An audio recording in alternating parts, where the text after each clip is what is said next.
Welcome back to Oathbound Gaming. Today we're playing Aliens Fireteam Elite, a 3-player co-op game, and at the end of this video we're going to do our pros, cons, and final thoughts. We're going to get started by looking at the settings as we like to do. We have our graphic settings here, windowed full screen, motion blur, turn that off, chromatic aberration, turn that off. But everything else looks pretty typical, right? Screen space, reflections, ambient occlusion, anti-aliasing, resolution scale. That's always nice, seeing the ability to turn that up if you have a really high-end computer. You can get even better graphics than your current resolution.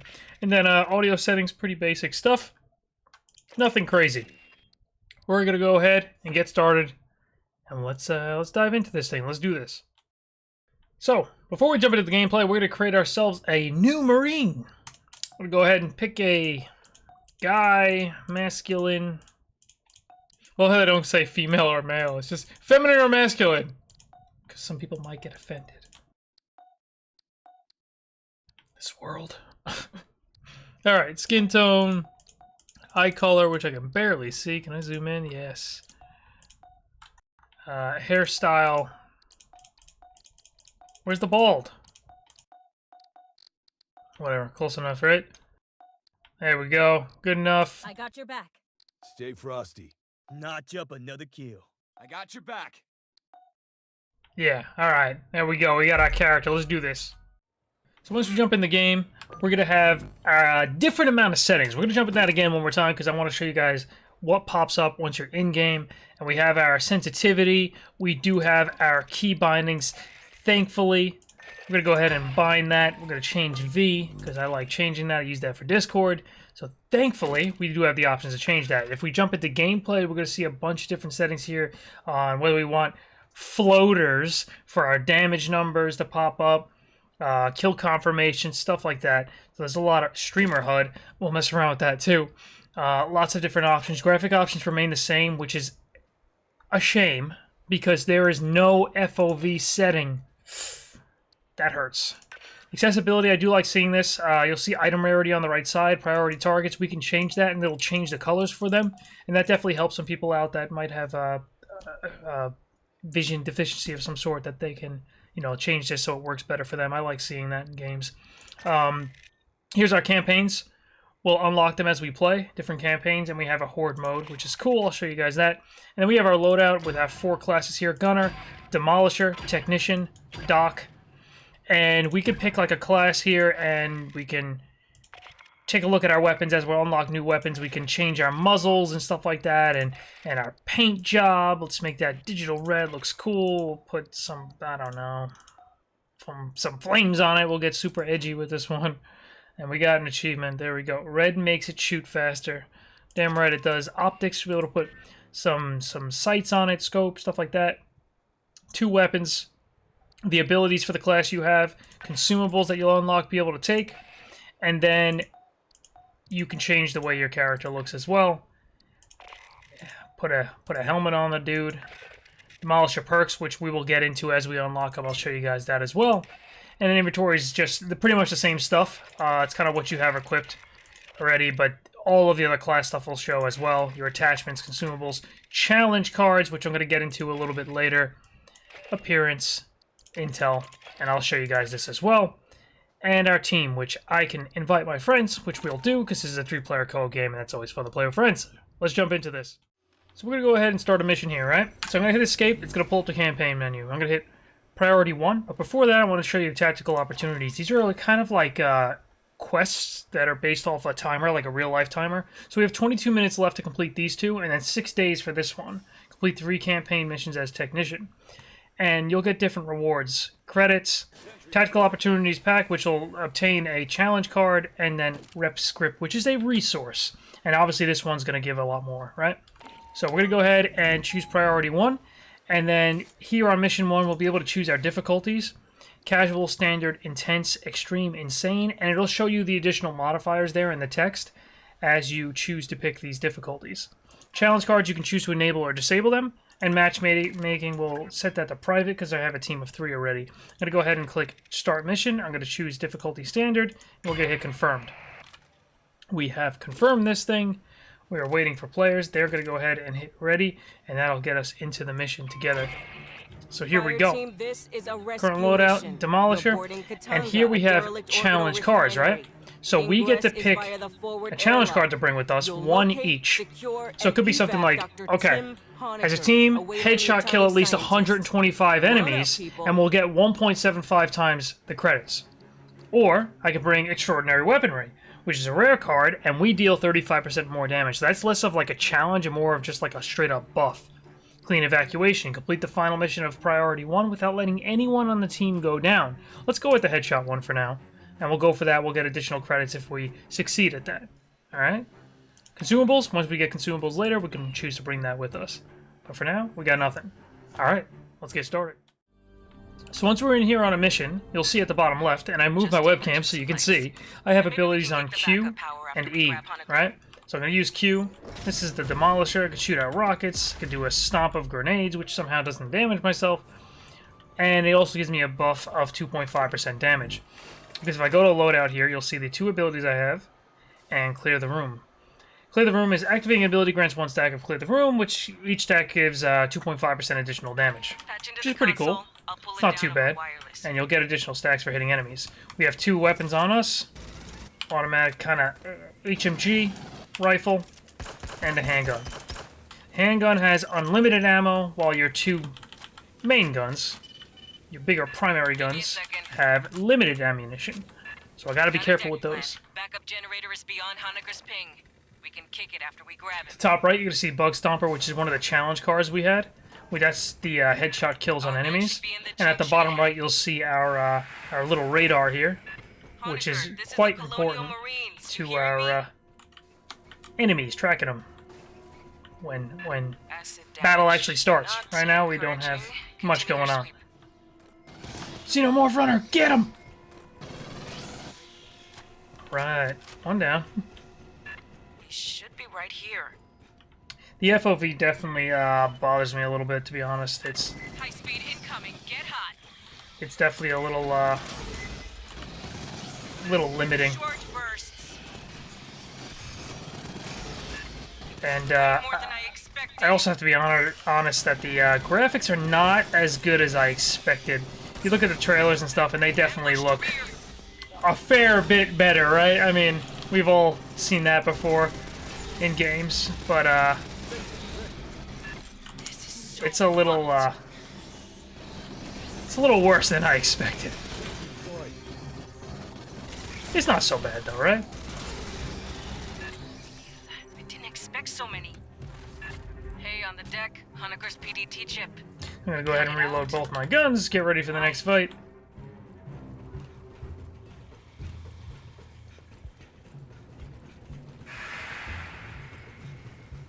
Most of the missions are kind of just this, running from waypoint to waypoint, opening doors.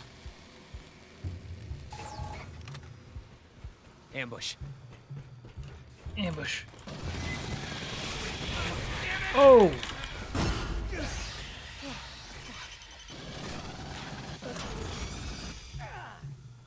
One of them jumped on me.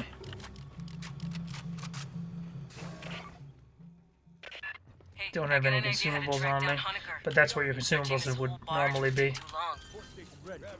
Refill some ammo. Movement. That's pretty Take cool. my How idea you can later. jump over some barricades like that. There you go. That's most of the combat, right? Like that. Let's jump to our next section. So playing as a team in this game is crucial. You'll see here that this is a healing kind of beacon. I can stand here and gain a lot of my health back. And that was dropped by one of the medics on the team, which is extremely helpful. So this game is definitely a big focus on co-op.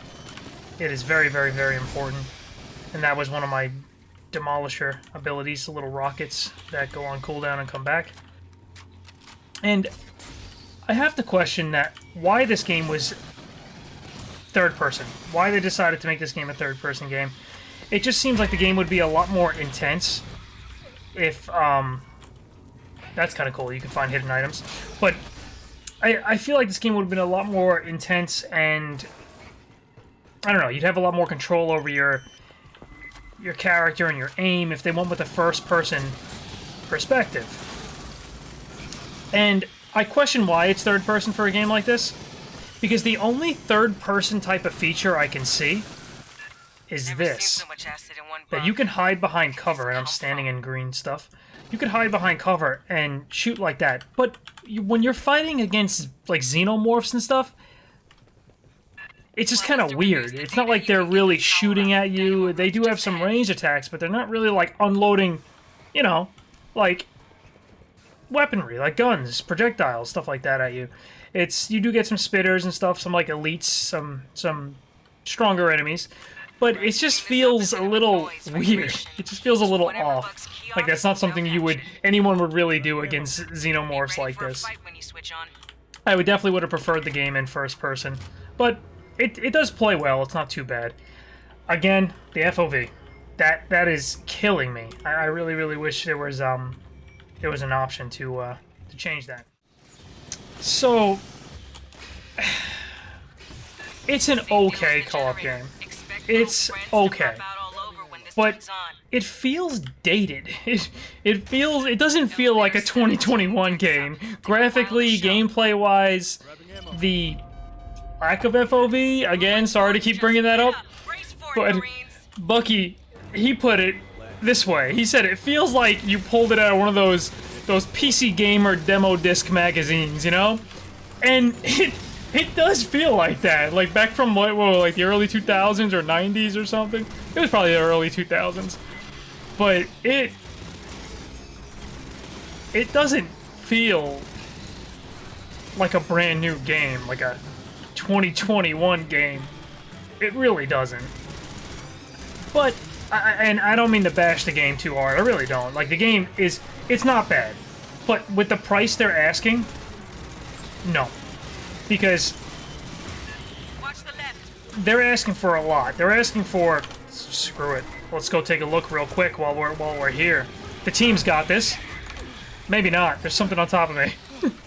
You do get those like quick time events when something jumps on you to knock it off yourself, and you take a lot of damage while the things are on top of you, clawing away. So you got to be quick on those, and your team can help knock them off you. But real quick. The game is $40, but $70 for the deluxe edition, which is pretty much going to be required once they release the season pass content and the new DLC, and I'm sure that'll have like new levels and stuff like that. Like it might actually be worthwhile to pick up, but it's like if you want the complete game, you're pretty much going to be forced to either buy the DLC separately, buy the season pass separately, or pick up the deluxe edition right off the bat for $70, and that's a lot for this game because this plays like a $20 game. It really does. I don't mean to sound like a broken record here when I keep mentioning FOV, but one thing you'll notice is there's no targeting reticle in the center of my screen until I aim, right? But aiming, of course, zooms you in even more, making FOV settings even more crucial. So, when you're zooming in, zooms in. When you sprint, it zooms in. FOV setting, please. Please. So once you complete your mission, you're going to see a screen like this. It's going to show whether or not you completed your challenge card. You'll see I get 1.75 times the credit because I completed it. I'll jump to the rewards. You got rewards! Return to the UAS Endeavor to equip new guns, attachments, perks, cosmetics. So there's a fair amount of progression in the game. That's not too bad, right? We see a machine gun, muzzle brake, some rep script, which I'll show you what that's used for, and requisition credits, and I'll show you that as well. Hidden catch found, courtesy of Bucky, he found that, which is cool. And you'll see experience I'm getting for the Demolisher class, as well as experience for the guns I'm using. Performance, you'll see who's got the most kills, assists, stuff like that. I'm definitely not showing that screen to brag. Mission complete, and we're going to go ahead and return the base. Yes. So when you're back in base, you'll be able to come to this vendor here, and we'll have two options here. Requisition supplies, let's take a look at that first. Requisition store is obviously going to take the requisition credits, right? Requisition credits, you're going to see my two guns I have equipped, the pulse rifle and the smart gun. And then down here below them, you'll see medium muzzle, medium magazine, although that text is extremely small. Medium muzzle, medium magazine, medium optics. That means this gun here is going to take the medium attachments. So if I go to attachments here, you'll see medium muzzle, and it'll show me, it'll highlight my weapon here to show you that that's going to be able to be equipped on that gun, right? And then obviously the gun on the right side is the smart gun. So I'd be able to buy myself some attachments here. And let's put a red dot sight. Let's do that. We'll get a red dot sight, and we'll be able to throw that on the medium optics here afterwards. So I picked that up. I'm going to go ahead and go to my loadout, the pulse rifle. We have medium optics. We're going to go ahead and throw that on. And now we got ourselves some optics. Looks nice, right? Medium muzzle, I'll also happen to get that as a mission reward, so I'm going to go ahead and throw that on as well. And you'll see what it does. The stability plus 30%, plus 10% range on hit. The effect stacks 5 times and resets on reload. So that's cool. So every time you hit an enemy, you get an increase to your range. Is it realistic? No, absolutely not. But it's a game. RPG, right? Great thing about Hyperdyne's Advancement, plastic RPG guns, type of you can glue them features, back leveling together. up, getting stronger. I like that stuff. I knew a guy who I like to filled see a the pair, special so stock, long so as we're going your to choose reps that fit. now. I So think this we is should all go about the for rep it. script resource. Now, these are all cosmetics here. All cosmetics, except for one thing, the challenge cards. A pack containing 3 random mission mutators. And we buy this, we get more challenge cards, more things that we can use to alter the gameplay for us, give ourselves a little bit of a mission, and get more rewards, potentially more rewards, if we succeed. So, lots of cosmetic stuff if you're into that. I know a lot of people are, which is not bad. This is no refunds. Do not refund our game. Pros, cons, and final thoughts for Aliens Fireteam Elite. The shooting feels okay. It's not great. I've definitely felt games or played games where shooting feels a lot nicer, and the sound effects feel nicer. But it's okay. It's not too bad. It feels like you're actually hitting the shots that you fire at enemies, right? It doesn't feel like you're shooting at something and it's going everywhere. It feels good, and it feels pretty smooth when you're shooting. Lots of progression, tons and tons of ways to progress your character and get stronger because you need it. This game gets quite difficult on the higher difficulties, so it's nice to see that there's a lot to work towards. Teamwork is essential. I like playing games where you have to rely on your team members and you can't just kind of Rambo it, go off on your own and kind of like all split up. You do have to work together. It is very important, especially when there's aliens jumping on top of teammates and just clawing the crap out of them and almost insta-killing them on harder difficulties. You need to work together for sure. No microtransactions.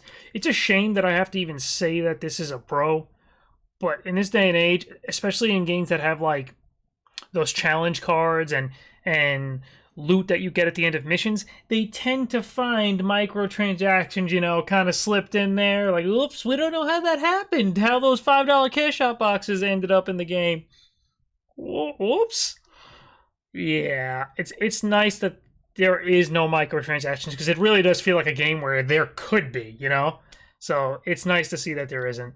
And the networking is great. It's fantastic. For those of you guys that are kind of new to the channel, I play with people.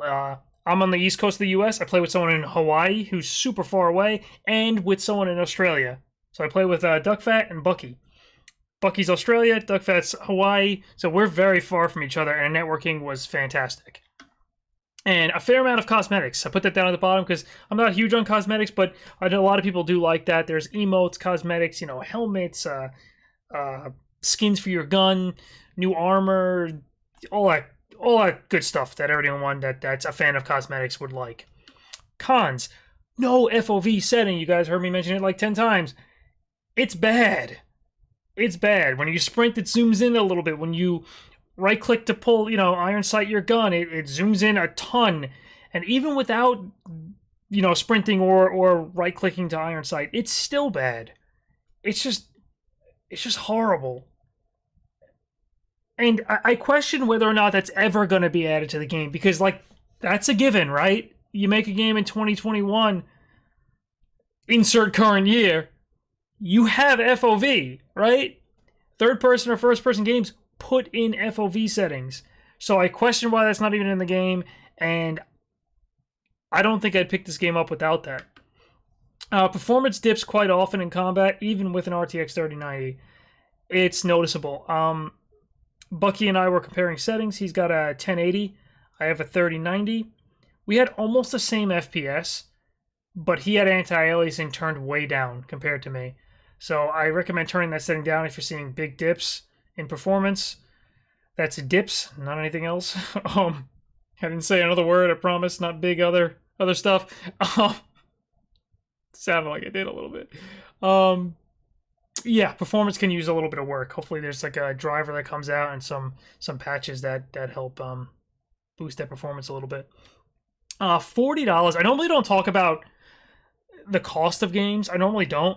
Especially like indie games that are like $15 to $20, because like a $60 game for someone else might be like, oh yeah, it's worth $60, and everyone else might be like, well, I like waiting for a sale, you know, a month or two later there's going to be a sale on the game, I'll just wait. I think $60 is too much for any game, you know? So I try not to talk about pricing, but this game does not feel like a AAA game. This is like a AAA game. I know Focus Entertainment is the publisher, and it's too much. $40 is too much, and you're pretty much required to buy the $70 pack at least at some point or upgrade to it. But I even noticed the upgrade price is $5 more than buying the $70 pack. So you got to buy the $40 pack and then the $35 pack later, or buy the $70 pack straight out. And with future content and stuff, there might be classes and there'll be campaigns and stuff. And I'm assuming achievements will be tied to that as well if you're a completionist like I am. So you're pretty much required to spend that. And I just think that's too much for this game. It needs work. It definitely needs an FOV setting. So again, I normally don't talk about pricing, but I just think you're definitely getting ripped off a little bit for it. This feels like a $20 game. And it is repetitive as hell. It really is. There's a lot of progression, but that also means a lot of like farming and grinding. So you're playing the same levels over and over. And, you know, I kind of like that. I like putting in a lot of time in my game, but it doesn't feel great. It feels repetitive. It really does. And a lot of the levels like are pretty similar. It's like if someone else was picking the levels and they were hosting and I wasn't, if someone else was picking the levels, I wouldn't even know what level they picked if I wasn't looking at the name of the level, because they're pretty damn similar. They look almost the same for the most part until you get to the next campaign, but then those levels within that campaign kind of look similar, you know? So it just feels repetitive. Bots are kind of bad. So there is matchmaking. There's plenty of players playing. But if you pick this game up 5 years later and no one's playing, or you just don't want to play with strangers, random people, bots are kind of meh. And the game even knows that. It actually recommends, it's like, don't use bots on the hardest difficulty. It actually tells you. So that teamwork being essential kind of causes a con in a way, you know, with the bots not being great. And third person feels like the wrong choice. It just feels wrong. And I love some third person games, like Ashes. Remnant from the Ashes. I don't know if you guys ever heard of that. Love it. Third person game. And it's also a 3-player co-op game, which I would highly recommend. And if you're looking for a 3-player co-op game, check out Remnant from the Ashes. Amazing game. Third person as well. Love it. Fantastic game. And it plays really well in third person. This feels like the wrong choice. It feels like this should have been a first person game. I really don't like it in third person. It's very like claustrophobic, and you'll go through like tight hallways, right? And because you're in third person and the camera's kind of like pulled back a little bit, it feels really claustrophobic, especially with the FOV setting not existing. If you can zoom out even further to get like a bigger like view of the hallway, that'd be better. But because it's third person, the camera's like a little bit higher and you're like almost touching the ceiling with the camera a little bit, you know, hopefully that makes sense. It feels wrong, especially with like the cover system. It's like they went with a third person view because they have a cover system. And the cover system's like freaking useless. It sucks. So like if you had human enemies that were shooting at you, okay, cover system, great. But this game should have been first person. It definitely should have been first person. Oh well, it is what it is. Can I talk? It is what it is. Jeez. Final thoughts. Aliens Fireteam Elite leaves me wanting. For a $40 game from a AAA studio, I expected more. I am sure this game could reach a state where I could recommend it. With the 50% off sale and a few quality of life patches that address the issues in the cons column, I would definitely recommend picking it up for fans of co-op games. Guys, I hope you liked this video on Aliens Fireteam Elite. If you like this content, please throw us a like, throw us a little thumbs up, and throw us a sub. Always appreciate that. And thank you very much for watching. I will catch you guys in the next video. Skiddat!